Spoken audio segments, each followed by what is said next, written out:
गोस्वामी जी की ये चौपाई तो सबने सुनी होगी। नाम लेत भव सिंधु सुखाही, करहु विचार सुजन मन माही। ऐ सुजन, ऐ सुंदर जानकार, ये बात मेरी जान लो कि नाम लेते ही भव समुद्र सूख जाता है।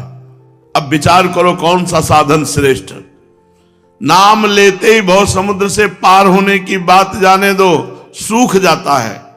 पूज्य पादुड़िया बाबा जी कहते हैं ये चौपाई तो सब लोग गाते सुनते हैं, पर क्या मां तो समझ पा रहे हैं कि चौपाई क्या कह रही है?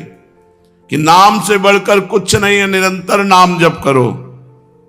पर कौन नाम जप करता है? कोई बिरला ही। भगवान तो अनंत सौंदर्य की खान है, उनकी ओर मन नहीं जाता। क्यों? क्योंकि तुम नाम जप नहीं करते। नाम जप करो, फिर देखो तुम्हारा मन भगवान के अनंत सौंदर्य में पहुंच जाएगा। अपना पुरुषार्थ केवल इस बात का है कि हम नाम जप करें। भगवत कृपा इसी बात की है कि तुम्हारे में नाम जप करने की रुचि हो जाए। ऋषियों ने ये समस्त साधनों को शोध करके उनका सारांश निकाला। ऋषियों ने समस्त शास्त्रों के साधनों को शोध करके सारांश निकाला। जगत चिंतन छोड़कर भगवत चिंतन करना ही सब साधनों का निचोड़ है। चाहे योग हो, चाहे ज्ञान हो, चाहे भक्ति हो, चाहे कर्म योग हो। संसार का चिंतन छूट जाए और भगवत चिंतन हो, यही सब साधनों का फल है। जगत चिंतन देहाशक्ति, भगवत चिंतन भगवदाशक्ति। भगवत चिंतन करने से ये देह भी दिव्य हो जाता है, देह भी दिव्य हो जाता है। सर्वदा जो भगवान का चिंतन करते रहते हैं, भगवान नाम की रट लगा देते हैं, कलयुग स्पर्श नहीं करता ऐसे साधकों का। नहीं तो कलयुग के स्पर्श मात्र से बुद्धि भ्रष्ट हो जाती है। कलयुग कर्म न धर्म विवेकु, राम नाम अवलंबने को। कलयुग में धर्म कर्म सब विशेष फलदायी नहीं रह गए, केवल भगवन नाम। कलयुग केवल नाम आधारा, सुमिर सुमिर नर उतरे। केवल भगवन नाम। जो जितना अधिक नाम जप करेगा उतना ही अधिक उसे आनंद की अनुभूति होगी। पहले पाप नष्ट हो जाए। पापों का नाश होने के बाद आनंद मिलता है। इसलिए जब तक नाम जप में तुम्हें आनंद ना मिले तो समझो नाम तुम्हारे पापों को भस्म कर रहा है। जिस दिन पाप नष्ट हो गए उस दिन आनंद में डूब जाओगे। बिना भगवान शंकर की कृपा के हरि नाम में प्रीति नहीं होती, हरि चरणों में प्रीति नहीं होती। अगर किसी के हरि चरणों में प्रीति है तो देवाधिदेव महाशंकर ने की आराधना हुई है। पीछे बड़े बड़े महापुरुषों के जीवन चरित्र में पाया गया कि वो शिव आराधन में तत्पर रहे। पूज्य राधा बाबा, नरसिंह मेहता जी, बड़े बड़े महापुरुषों को भगवान शंकर की कृपा से, हरि भक्ति की कृपा से धाम नाम में प्रेम, राधा नाम में प्रेम, राधा धाम में प्रेम। तो जिसको हरि नाम में प्रीति ना हो रही वो भगवान शंकर से प्रार्थना करे, भगवान शंकर की आराधना करे, निश्चित हरि नाम भक्ति उसके हृदय में जागृत हो जाएगी। नाम जागृत हो जाएगा, हरि भक्ति जागृत हो जाएगी।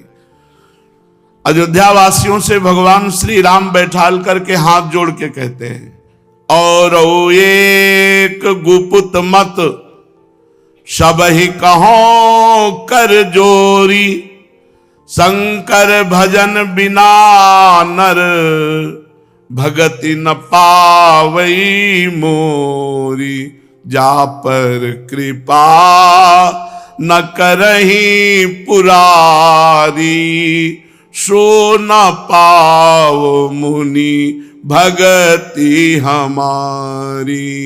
शिवद्रोही ममदास कहावा, सो नर मोही सपने हूं नहीं भावा। भगवान श्री राम जी के हे अयोध्यावासियों, मैं हाथ जोड़कर सबसे प्रार्थना करता हूं, एक अपने मन की गुप्त बात कहता हूं। भगवान शंकर के भजन के बिना कोई मेरी भक्ति नहीं प्राप्त कर सकता। अगर कोई भगवान शंकर से द्रोह करे और मेरा दास कहलाए, तो स्वप्न में भी मुझे वो अच्छा नहीं लगता। जिस पर भगवान त्रिपुरारी महादेव जी की कृपा नहीं होती, वो मेरी भक्ति को प्राप्त नहीं होता। इसलिए बाबा भी कह रहे हैं, यदि हरि भक्ति हरि नाम में प्रीति ना हो रही हो तो शंकर जी को एक लोटा जल चढ़ा दिया करो। हर हर महादेव। वो एक चुल्लू जल से, एक बिल्व पत्र से, एक ककौड़ा धाक और धतूर का फल, इतने से ही वो प्रसन्न हो जाते हैं। बड़े औधर दानी हैं, बड़े आशुतोष हैं। जिस व्यक्ति का जिस मंत्र में गुरुदेव ने प्रवेश दिया हो, उसी मंत्र का जप करना चाहिए। अन्य जगह से पढ़ लिख के मंत्र जपने से सिद्धि नहीं होती, गुरु के श्रीमुख से कान में सुनने से होती। जो दूसरों की संपत्ति का त्याग करता है, पर स्त्री का दूषित भाव से चिंतन करना त्याग करता है, यथालाभ संतुष्ट रहता है, उसमें बहुत जल्दी नाम जप स्फुरित हो जाता है। मानो ये बात कह रहे हैं कि नाम जप करते हुए यदि नाम जप में प्रीति नहीं हो रही तो ये स्थान देख लो। दूसरे की संपत्ति का अपहरण करना, दूसरे की स्त्री के प्रति दोष दृष्टि रखना, काम आदि भाव, पर निंदा, वैष्णव अपराध, अपवित्र भोजन, अगर इनका त्याग हो जाए तो बहुत जल्दी नाम में रुचि हो। यही जहां दोष हो जाते हैं तो भजन फिर रुचि नहीं रह जाती। तो भजन ऐसे ही जैसे सूर्य तो है पर कोहरा ढक गया, प्रकाश नहीं हो रहा, तो फिर भजन का प्रकाश नहीं होता। पराई माता बहनों की तरफ काम दृष्टि, अपवित्र भोजन का त्याग, वैष्णव निंदा पर निंदा का त्याग, पराई माता बहनों की तरफ अगर हमारी दृष्टि रहेगी काम की तो हमारे भजन में रुचि नहीं होगी। भजन चाहे घंटा 2 घंटा करो, वृत्ति वहीं पहुंच जाएगी। सदगुरु की कृपा से यदि ये परहेज करते हुए नाम जप किया जाए, सदगुरु प्रदत्त मंत्र नाम, तो बहुत जल्दी सिद्ध हो जाएगा। वो सिद्ध का तात्पर्य होता बिना प्रयास के निरंतर भजन चलना। सदगुरु जो बात बता दें, बस उस बात में कभी संशय मत करना, उसको पकड़ लो, पार हो जाओगे। जब कोई अधिक जप करने लगता है तो जप हृदय से उसकी नस नाड़ियों में और फिर रोम रोम में, फिर जहां बैठता है जिस जगह, वहां परमाणु छा जाते हैं।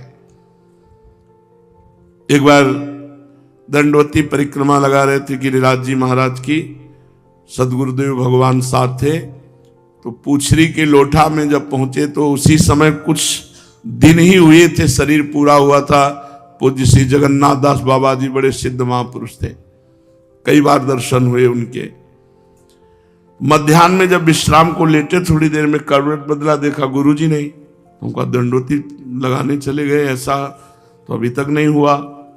बिना बताए बिना कहे चले गए, जल्दी से उठे भागे। तो दोस्त वैष्णव जन आ रहे थे, हमने कहा किसी संत भगवान को देखा क्या परिक्रमा मार्ग में जाते हुए? बोले नहीं, यहां तो नहीं, एक संत भगवान अप्सरा कुंड में बैठे हैं। देखा महाराज जी बैठे। जब उठ के आए तो दूर बैठ गए, जब उठ के आए तब तो महाराज जी यहाँ कैसे? तो उनका वहां इतने गोपाल मंत्र के जोर के परमाणु हैं कि निज मंत्र जपने में विक्षेप हो रहा था, इसलिए उठ के आ गए। तो यहां बाबा वर्णन कर रहे हैं, जब अधिक जप होने लगता है तो जिह्वा से कंठ में, कंठ से हृदय में, हृदय में संपूर्ण नस नाड़ियों में, फिर रोम रोम में, फिर बाहर जहां बैठा हुआ है उतना क्षेत्र मंत्राकार हो जाता है। इसलिए गुरु प्रदत्त नाम जप करो। जो निषेध किया गया है गंदी बातें, वो अपने जीवन से दूर करो धीरे धीरे नाम बल से।